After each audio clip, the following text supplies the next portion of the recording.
Huwag ka masyadong magagalat, baka kayo makabasag. Tao po! Tao po! Tao po! Ano? Bili mong yelo! Anong yelo? Diri-diritso agad. Doon ka muna sa labas. Sino ka ga? Bili nga yelo! Bibili nga ako ng yelo! Tayo, titingin ako. Doon ka muna. Bakit ga? Bigay diri-diritso. May nabili ka yelo. Diri-diritso. Oo ha! Ayaw ka magantay dyan sa labas. Wala na palang yelo. Eh bakit wala? Ba't di ka nagawa? Naubos na. Nang, itong bahay?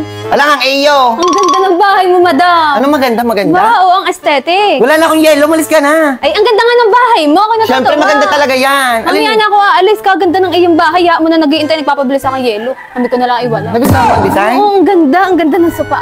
Tunay. Basta Tikog Japan surplus yan. Tama, ang ganda din nilagay ng TV iyon. Uy, nabala mo na ang aking panunood. Pero papakita ko sa ita, mga kortenang ita. Sa Tikog Japan surplus din yan, ha. Pati yung mga gamit na yan. Lahat yan. Ang interior ko, lahat. Itong mga bar.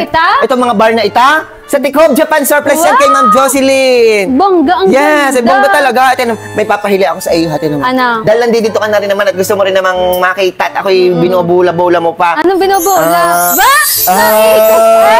Pag nandun, pwede kang manood ng TV. From TJS din yan. Ganda. Ganda na. Ay, naku, nakakita na yan dito lang sa bahay mo. Abay, ganun talaga. Malaki din ang nagastos ko dito. Pero doon sa, kung hindi ako doon nagpagawa sa TJS, siya mas mahal ang magagastos ko pa. Dahil doon mas mura. Yes, so pang iyatin mo yan. Mura-mura ko lang inakuha doon, ha? Ang ganda ng sopa. Ay, ang lamig Abay, oo. Pati ito, tama. Alexa! Iba na siya. Alexa, open the lights! Sisigaw ka lamang. May pangalan pala iyan. Alexa, turn off! Wow! Alexa, turn on! Diba? Ay, tinan mo, ayun, nakita mo. Patingin ako ng iyong kwarto. Dahil muna, papakita ko sa era. Ari, sa aking benan. Nagbakasyon dito, taga Cagayan. Dini ko muna pinatutuloy. Ari, sa TJS din. May pailaw pa.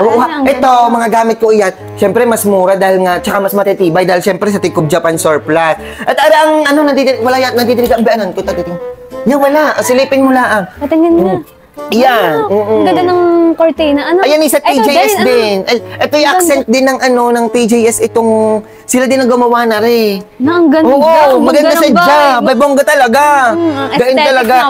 Siyempre, maghahanap ka ng mga murang supplier. At yung nga nakita ko, TJS. Ayun, yung kwarto mo. Ari, ha? Hindi, baka ini mas bongga. Ari, ang lamig, hindi ko naman patay ang aircon. Pasensya ka na. Sadya, siguro hindi mo pinatayin. Sanay ka naman sa banas.